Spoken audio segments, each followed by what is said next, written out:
I think good garbage is effectively no garbage. It's, having closed loop systems where waste becomes an input to something else and it continually cycles and is used productively rather than becoming something that's problematic that we don't want, that creates trouble for us.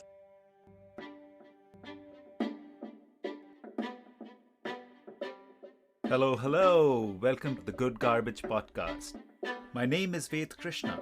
My primary reason for existence has been to find ways to leave our wonderful planet cleaner. We will be speaking with material innovators, creators, and propagators to learn from them how we can build for scale and towards a regenerative future. Their stories will help us answer the big question, what is good garbage? Today we get to speak to Chris Oestereich, who is a teacher, author, editor, founder, and innovator. We need all kinds of people in this mission, and Chris is definitely one powerhouse who's been trying to tackle the challenge of good garbage from different angles. He has been implementing zero waste programs, using waste streams, reducing waste generation, and adopting reuse systems.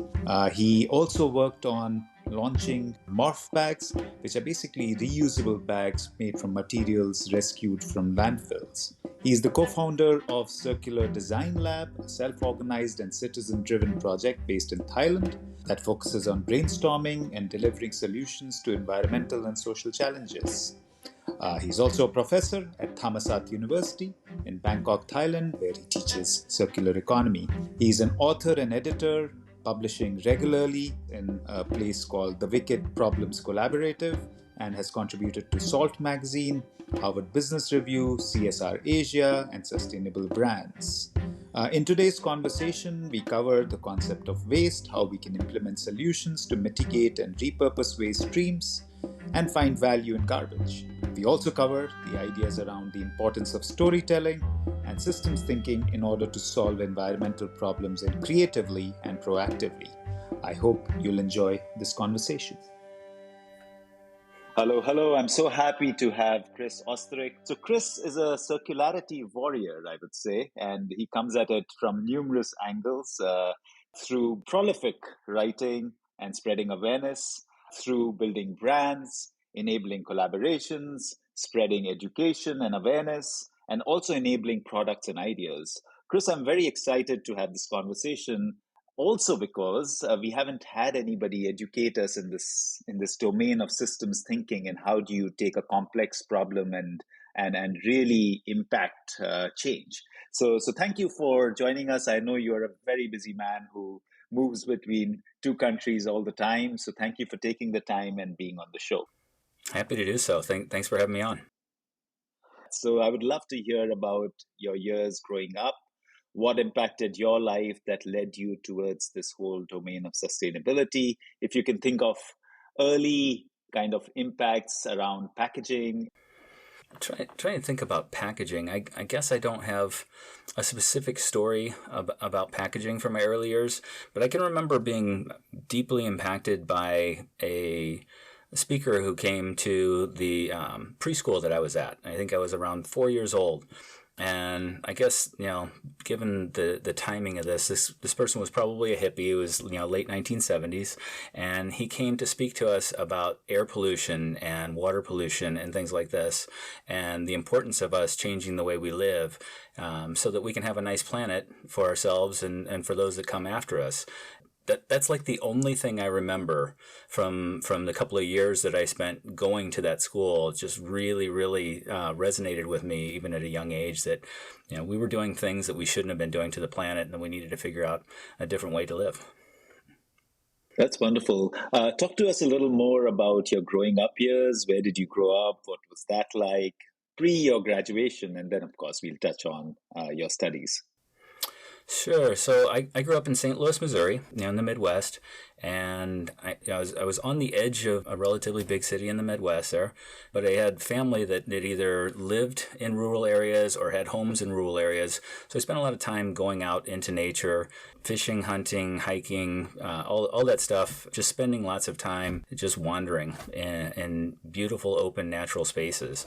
And I guess that really deeply impacted me, having those experiences and really feeling close to and connected to nature, lots of float trips, and just being able to be out there where you had all this open space and could enjoy it and take it in was really, I guess, foundational for me.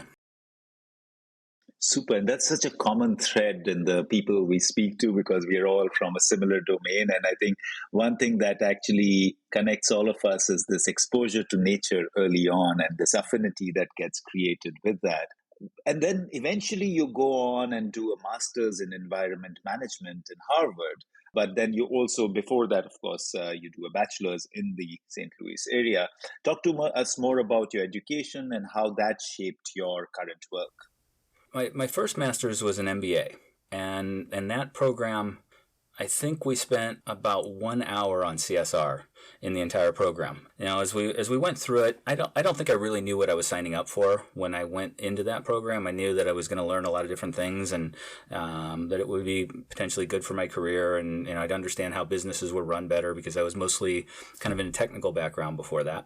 But as I went through that program, I found that there was a gap for me, and that I really wanted to learn more to go down that sustainability path and to try to kind of bridge those two sides that usually people are on one side or the other fighting. So that's why I went back to school for the Master's in Environmental Management, so that hopefully I could be more helpful in between those two spaces and try to foster positive change. And in between, you also work in Albertsons, which is a big grocery chain, and you make a lot of positive change with the way things are managed in that industry. So it'll be great to hear about your experience there and what happened and how did you impact that space. Sure. So working there was really interesting because it was pretty much nationwide. We had 1,400 something stores. We had 400 more small retail format stores. So there were stores all over the place. We had our distribution footprint. So we had trucks all over the place carrying lots of products around and lots of waste being generated. And the team that I was working with, our job was to try to aim for 90% reduction in waste, or either avoiding or diverting that waste from going to landfill, putting it to productive use. And so what we had to do was figure out, we had to understand what the waste was, what were the different types, what were the volumes, what was causing us to generate this waste, and then to start figuring out, well, how do we, on the front end, try to reduce the generation as much as we possibly could. And the back end, figure out, okay, how do we take these things and keep them from ending up in the landfill? And that was a really interesting challenge, because solving the exact same problem in Boston, Massachusetts, or Chicago, or Texas, or in all these different parts of the country where we have different cultures, different circumstances in the cities, and environmental differences, that it was really interesting to be trying to solve the exact same problem over and over and over in very different ways, and trying to win people over who may look at the world very differently, and trying to figure out ways to pull at them and say, okay, well, this is good for the business, or this is good for the environment, or this is good for the community, and trying to win people over and have them support those programs, and also figuring out how to design these programs so that as often as possible, the thing that you wanted to be done, to make that the default, making that easier than the thing that you didn't want, which had been the default. So a lot of interesting experience through that. I remember one of the things that wasn't fun doing, but which made a difference at times, was you'd go into a store and you get really big resistance to what we were trying to do. It's like, look, we sell groceries. This stuff that you're doing with the trash, you're making extra work for us. It's bad for the business. When you could win them over with, well, we're putting $40+ million a year onto the bottom line because of the cost savings and the revenue that we're bringing in from like things like cardboard that's being sold now. But also we could help them see, look, we can make this to where it's a relatively minor change, so it's not so complicated. And then if people who still weren't on board, then we say, okay, well, now we're going to make what you're used to harder, and we'll make what you need to do easier. I mean, as kind of a last result, the trash can would go across the room 20 steps away, and the bins for all the things that are supposed to be recycled would be right at the workstation, and then a small waste bin that every time they filled it up, they had to go across the room to dump it. And it wasn't really something I wanted to do, but it was one way to solve a problem that people were, unwilling to work with us on something that was what we thought was a pretty minor inconvenience. So when we look at the grocery chains and then that whole space, it's a huge influencer in terms of how packaging happens, how food waste happens, the reuse of like the food that is near expiry date. So how bad is it? You have the inside scoop. Like they say that lots of food gets wasted. So that idea, and then how much influence do they have on the products that are in the store and the packaging that they use? The volumes are pretty incredible. When I was in the industry, it's been almost 7 years. We were really quiet about what we were doing because our CEO did not want to get accused of greenwashing. But I believe we were kind of the leaders of the industry at the time. Somewhere in the range of 70% of our waste, if I remember correctly, 65-70% of our historical waste was either being avoided or diverted as we were moving towards that 90% goal. So we felt very good about that, but there was still a massive amount of waste that we were trying to get at that we hadn't gotten at yet. So I think just the volume is astronomical, the amount of waste that's generated by that industry, and if you think about the packaging waste that's going through those stores and going to the consumer level, it's just incredible because so little of that is actually recycled. The nice thing on the B2B end, you have a lot of high volume wastes of things that are recyclable, and it's relatively easy to deal with those and have those recycled because you can fill up bins and trucks and send them off and have them recycled. Whereas at the consumer level, you have small volumes, they're dirty, it's all kinds of different materials, much more complicated. As far as the influence that the industry has, the grocery industry could lead. They could absolutely change things. You only have a handful of major players that control a big portion of the industry. I believe that if they, if one of those acted unilaterally, they would end up with benefits from customers wanting to come to them. Now, they may end up with higher costs for at least for a little while, but I believe that they could shift the industry in that direction, and they would have that first mover advantage. But I think this is the kind of thing where it's a risk-adverse climate, and the executives tend not to want to be the first mover when that first mover thing brings on cost. But I think there's huge opportunity for just one of those 2 or 3 main companies says, we're going to make a big shift, and that they could drag everyone along with them. Good to hear about the influence that the grocery industry can have, because that's a very positive sign. And I've at least seen some grocery chains, like there is this Icelandic one, which is in Europe, and they have started putting this idea that you'll have certain aisles where there will only be compostable packaging that is used. They won't use multi-layered flexible substrate. So that's a great thought from them.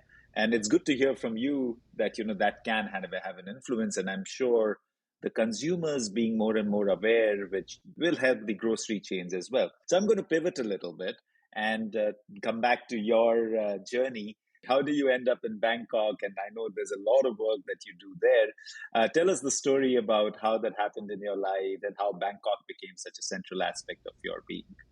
Well, it's a pretty straightforward thing. My wife is from there. So we started going there back when we first got married. We've been going back and forth for years.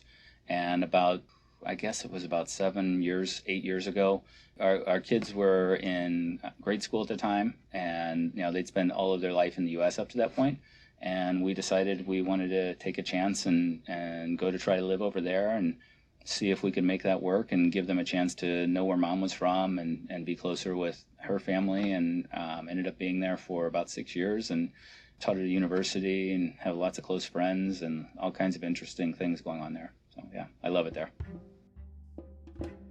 We would like to take a minute to thank our sponsors. Good Garbage is sponsored by Paka, a family of brands that produces compostable packaging and works to implement regenerative solutions. Paka's new project is to bring compostable food serviceware and food carry products to the North American marketplace. Learn more at paka.com. Now back to the conversation. So you're doing a bunch of things. Let's start with the Circular Design Lab. What do you do there? How are you influencing change through that initiative? Sure. Circular Design Lab is something I started with three of my colleagues at Thammasat University, Courtney, Jet, and Prewa. We came together about 4 or 5 years ago, and we wanted to do something with design and systems thinking. Without knowing of the field of systemic design, we kind of recreated it on our own.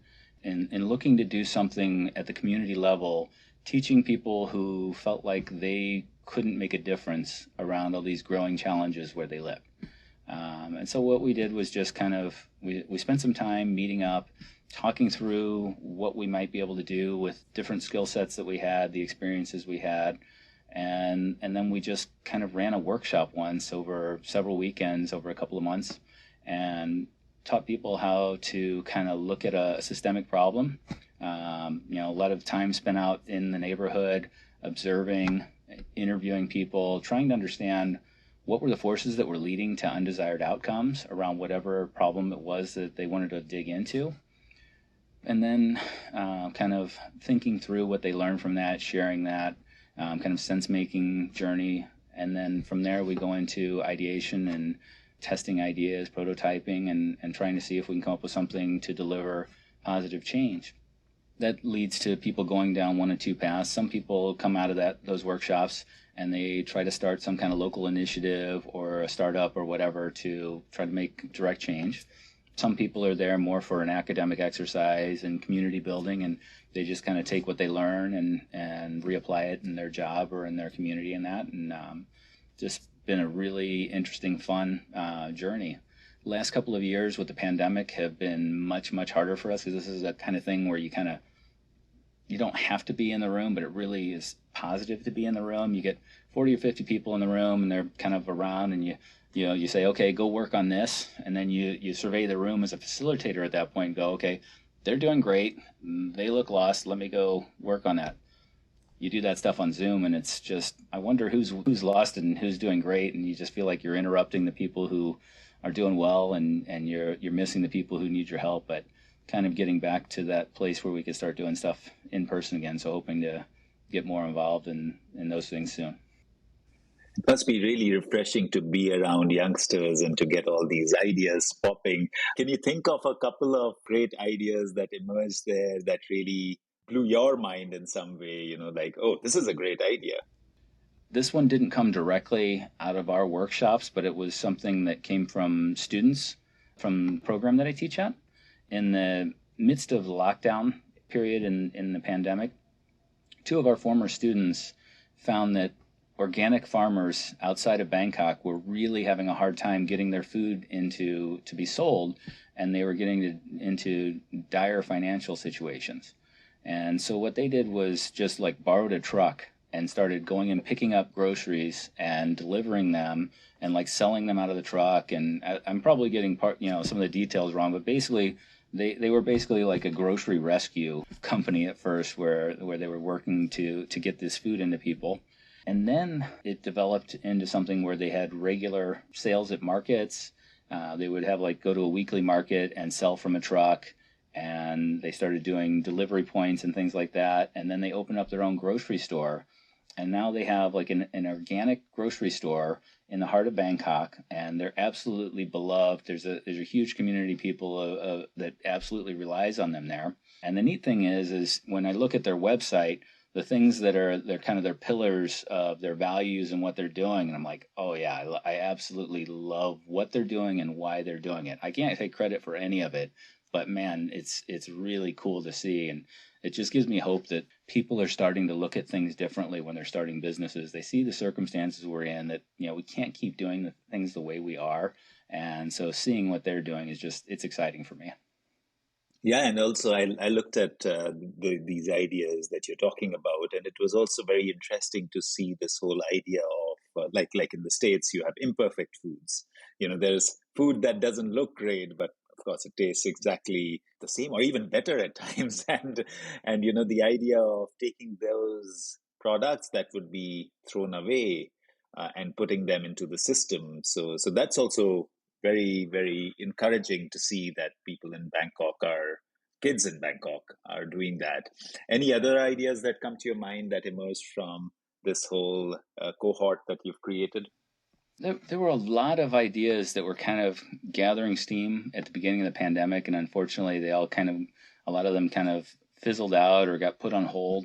I remember there was one group that was working on a reusable cup program, that they were going to be a provider of cups to coffee shops around the center of Bangkok that wanted to take part. And somebody could buy into that program, and then they go into any of the shops that have them, get a clean one, go, and then drop it off wherever.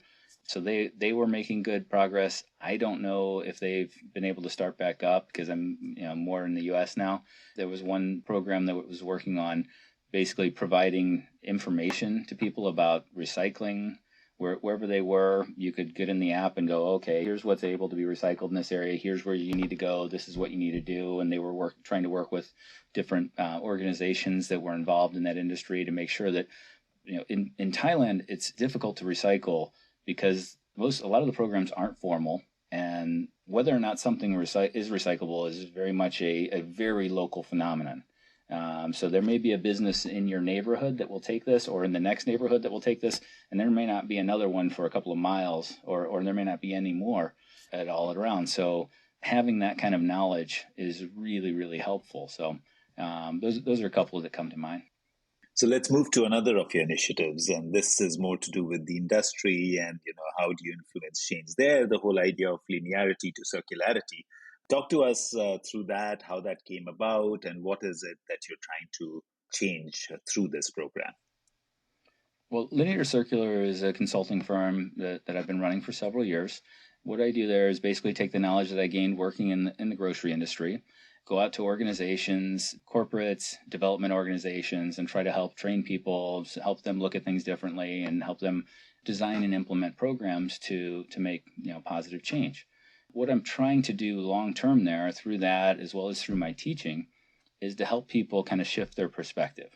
I think what we need long term is the idea of the paradigm shift, where the bulk of humanity kind of shifts and says, okay, this doesn't work. We've got to kind of go over here with the way we treat the planet. Climate change is obviously something we've got to get a handle on. And circular economy is a big part of that. We stop wasting resources. There's a huge benefit to CO2 of not wasting resources. So if we shift the way we use resources, we take a big chunk of what has to be done off the table for the people that are trying to reduce the fossil fuel use in general.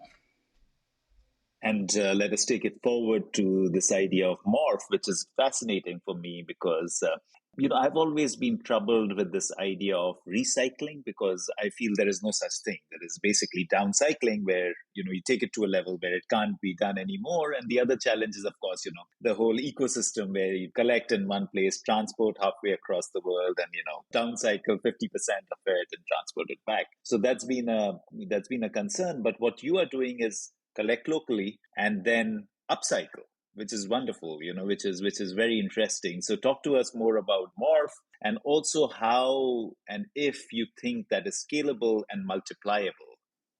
What we're trying to do with Morph is an upcycling social enterprise that finds waste sources that would normally go to landfill. So we talk to business owners, find out what they're making, find out what their waste is that they haven't been able to do something with, and then we look for ways to put that to productive use. And I like to think of this in terms of Ellen MacArthur Foundation's butterfly diagram, where you've got these concentric circles of technical cycles and natural cycles.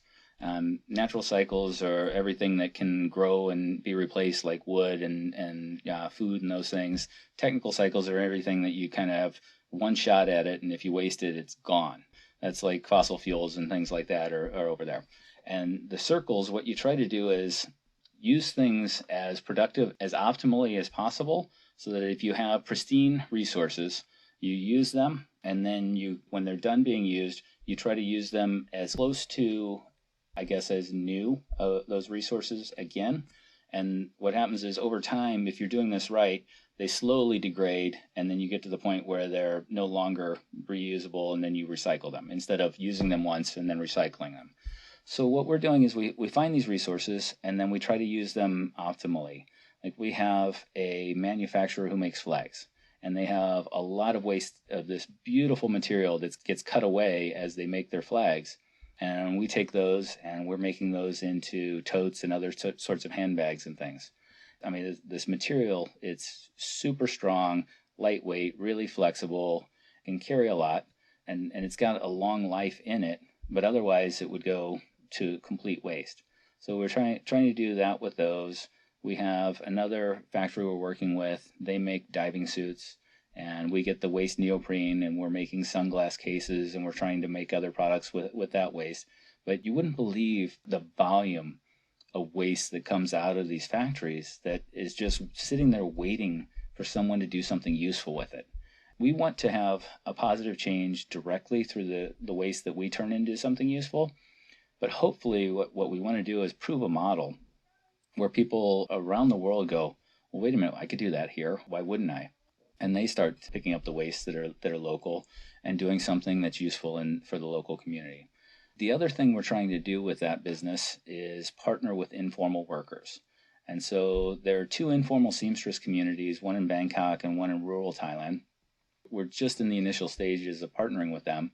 But what we're trying to do is we design products, and then we go to them and we ask them to make these products for us. And then our goal is to pay them more than they would normally make for the same work when they're working for somewhere else. So then we pass that cost on to our customers. Customers get a great product, high quality, that's going to last a long time. And then they help the economic circumstances of the informal workers to improve. So that's kind of the model that we're working on. Not quite to market yet, but we expect to be there soon. And the goal is to go and have as big a direct impact as we can have. But then really to just help people look at it differently, and hopefully lots of people copy us and do it wherever they are.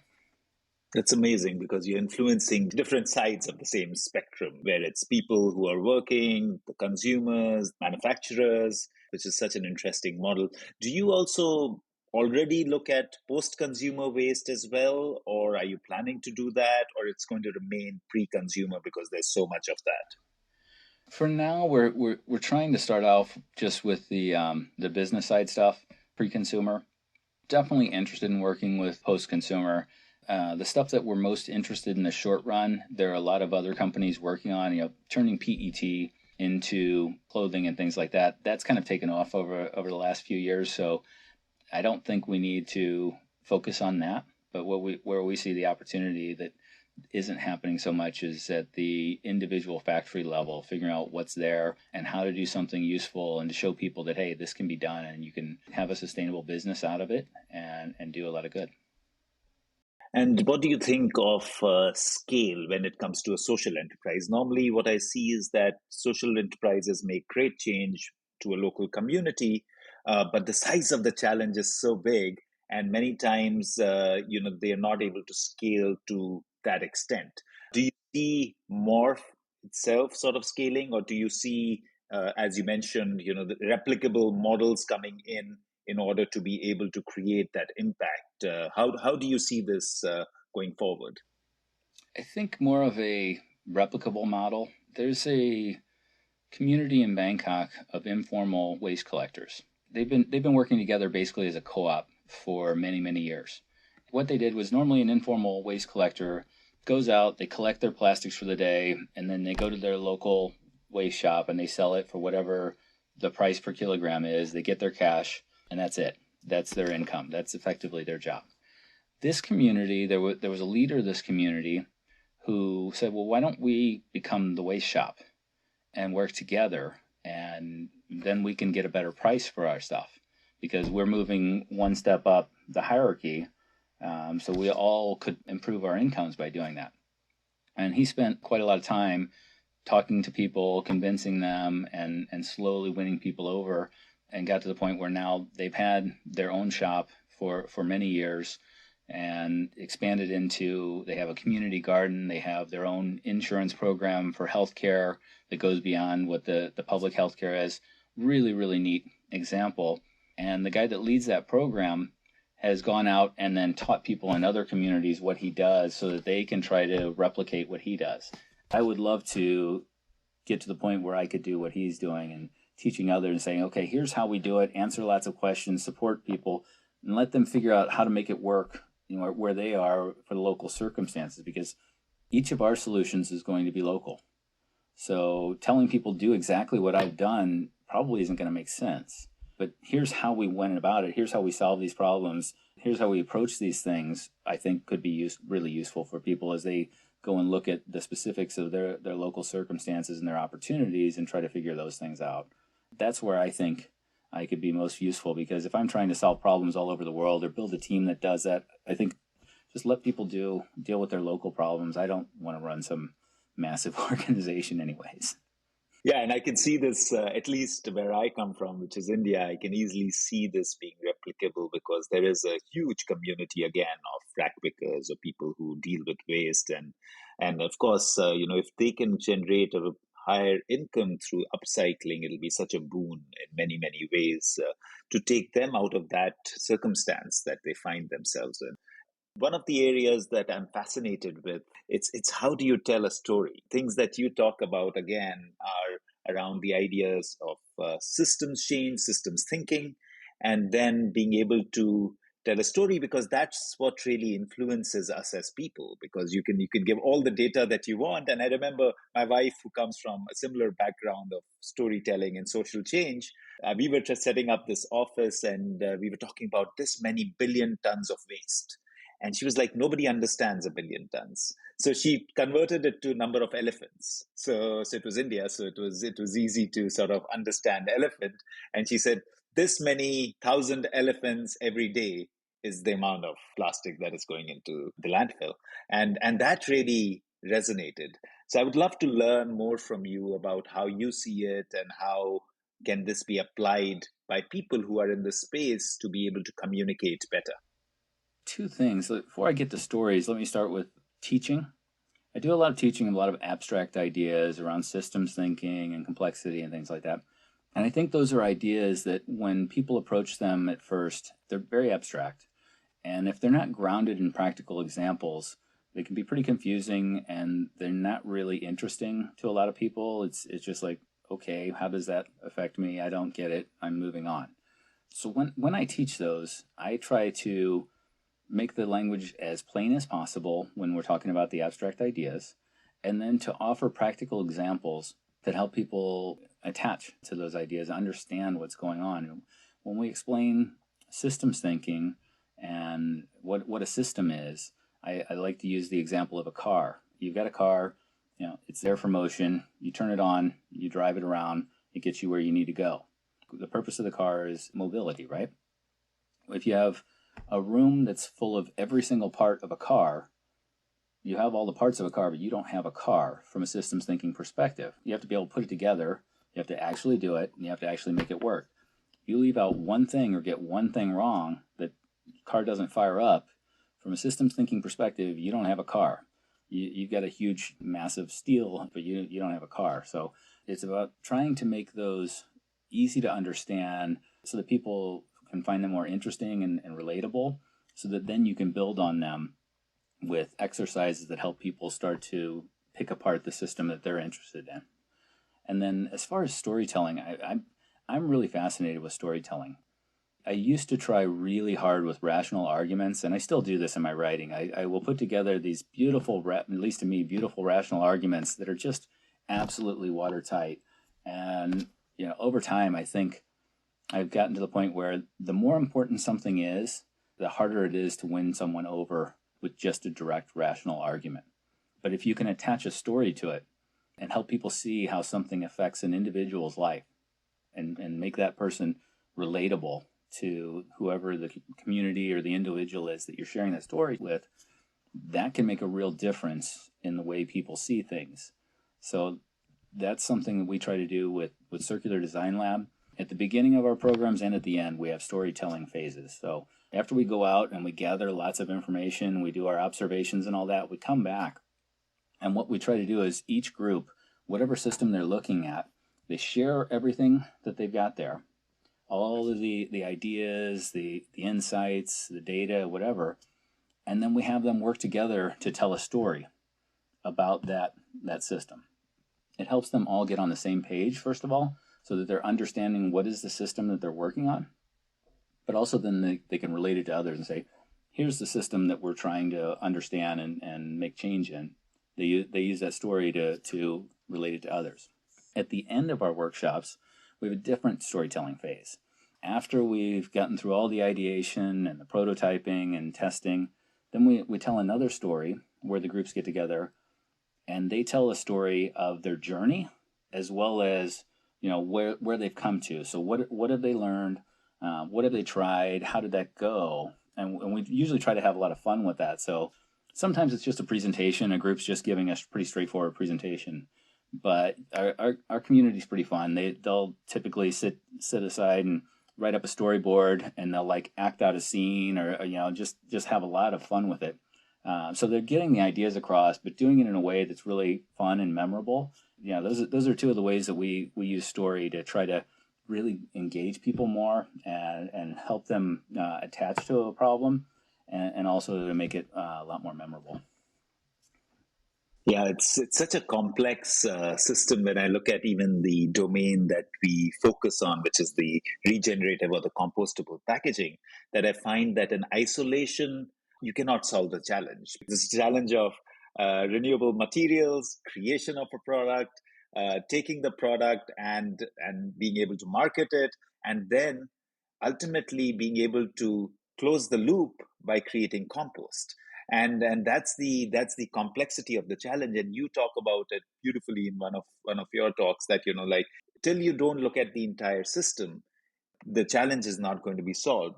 It'll be great to actually hear from you how you see the whole systems issue and how it impacts circularity, and how do you see that collaboration happening so that we can overcome the challenge that we are in. I think there's growing awareness of the need, and there are really good examples of change that's happening. My friend Nu is a co-founder of a rooftop farm in downtown Bangkok. It's a really wonderful example of a very simple idea, but getting through all of the challenges of getting something like that implemented and then proving that this can be done. They take in all of the waste from local markets and local restaurants, take it to this mall, and they put it up on the roof, and they have big composting machine up there, and they grow beautiful produce right in the center of Bangkok, right off of Victory Monument, one of the most famous monuments in the city, and then sell it back into the community very, very inexpensively. So they're turning waste that would be going into trucks, producing additional CO2, going and filling up landfill, putting methane into the air, and instead they're making food for the local community and keeping it really, really inexpensive. I think that's an example of what we could do and what we should be doing. I think government and big business are a little behind the curve of where I'd like to see them be, obviously. But I think there's starting to be some positive movement.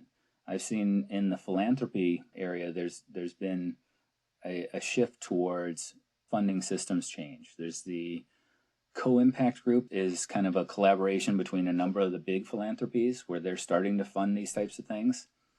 And there was a recent paper from the Skoll Center where they're looking at how do you change systems, and they had identified 5 different paths that are being supported and tested. And I think more is coming because I think there's more and more recognition that trying to address these things as one-offs, as doing single point stuff, you're just leading to more problems somewhere else generally. And I think we're heading towards the right direction, but we have an awfully long way to go. Want to be a part of the next big thing in the compostable packaging space? Check out gcahub.com, gcahub.com. Create your free account and connect with others in the sustainable packaging industry. On GCA Hub, you can exchange ideas, network, solutions, problems, and learn through curated resources. Let's connect for impact. Now, let's get back to the conversation. Yeah, and again, it was wonderful to hear you speak about this idea that, we are trying to annihilate ourselves. The planet will be fine. Sometimes we say we are trying to save the planet. You don't need to save the planet, but you're going to end up getting humankind to become extinct. I have a bunch of questions, and I'd love to pick your ideas around the challenges this whole industry faces. And of course, I focus more and more around regenerative packaging because that creates such a big impact. One of the challenges is the cost challenge. So sometimes we are not able to convert, and this also comes from your Albertson's experience. So how does one tackle the challenge of the customer, not the consumer? So how according to you can that be influenced? That there may be a cost impact for a little while, and the customer being all right with that. I think we need more awareness. I think we need the young people to lead and demand it. That's one of the reasons why I've been teaching at the university level for several years.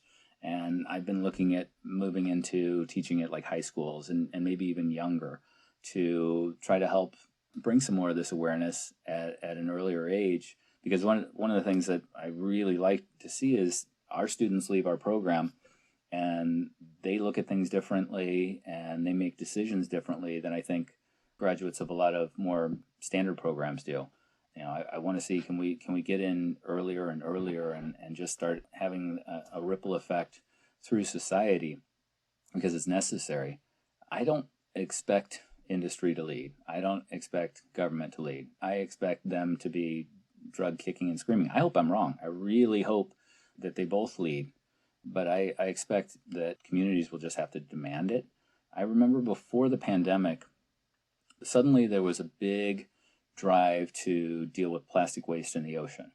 And companies that hadn't been as concerned as I would have liked to have seen them, not nearly as concerned, were suddenly quite concerned.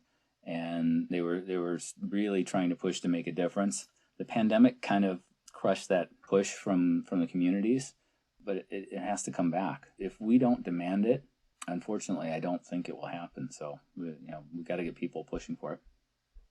The other challenge I see is that of performance. So plastics are so great, and it's again human ingenuity that has created it, and they're especially so great at keeping processed food for a long time. And you can open a bag of chips or crisps, and then you taste it after 6 months. It feels like it's been fried yesterday. The smell is intact and the crispiness is intact.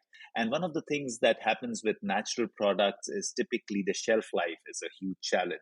And that's a big issue for customers again. How do you see that argument being made that no, you still need to try to adapt to a product which may not have the same kind of performance as you're so used to now for maybe 20, 30 years? I think food systems have to change dramatically. I think that there's no doubt in my mind about that. Processed foods are really, really good for their makers. They're not really good for the people eating them. They're not really good for the planet. I think a big shift in the way we produce our food, the big shift in the way we move it around and in the way we package it is necessary. We can't continue the systems the way they are. It doesn't work. We talk about food miles as being very important, but there's nuance to that. Food miles on a boat is nothing compared to food miles on a truck. And so figuring out how to be as optimally efficient with the resources that go into our food system, and then also reducing the waste that's created. So we have packaging that gets the food to people within the time that it needs to and in good quality still, but then doesn't create a mountain of waste. In many countries, so much is produced and then shipped in tiny sachets, and they carry a quarter of an ounce of something, and that's used, and then that plastic is waste forever. We just have to change the way we do things.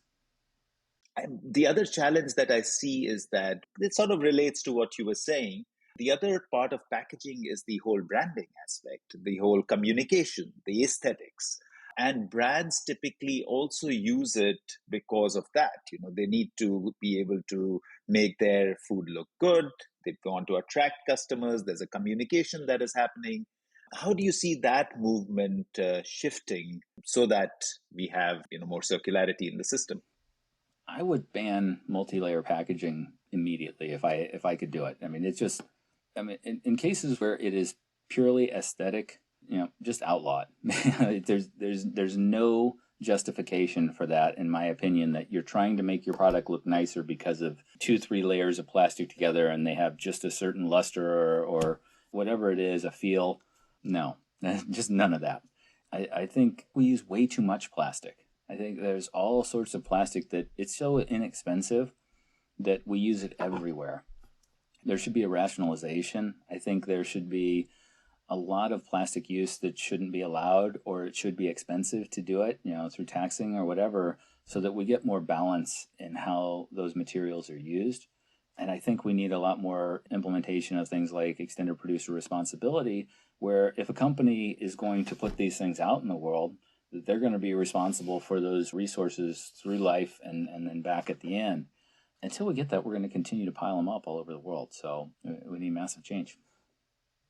Yeah, and I couldn't agree more with you on multi-layered substrates, because they're not going to go away for 100,000 years. And the one of the things that you spoke about in one of your articles I was reading was that the plastic challenge is not that old, and you talked about it just being a small production in 1950s, and here we are after 70 years, and it's like it's 1,000 times that amount. And coming back to your multi-layered idea, whenever we think about banning plastics as well, nobody talks about multi-layered, which is so interesting for me, and I don't know why that happens. I think the understanding of like multi-layer packaging, if you get outside of industry, there's just not a lot of understanding of what that is. I mean, I think people typically assume whatever the plastic is a plastic, and not two or three or four melded together. That's one problem. And those tend to be much smaller volumes than a lot of other things that are out there, but they're just so problematic in nature. If it were up to me, what I would love to see implemented would be a system where this is what's allowed. Okay, you can use PET for these types of drinks or whatever, but you've got an extended producer responsibility where you have to have a very high collection level, and it's got to go right back into the same system. You've got these handful of plastics that are very high volume that we can have a system in place that handles them, and then you can ensure that the industry is responsible for it. Everything beyond that is banned with exceptions. Okay, I need to use this plastic for this medical purpose that is good for society. The government can check off on that, and then you go and use that.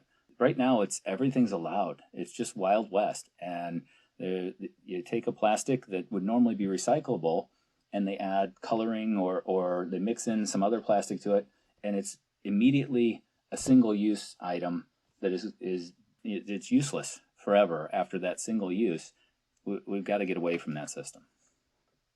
And you're right, it's the inks and it's everything else also on top of the substrate that is being created.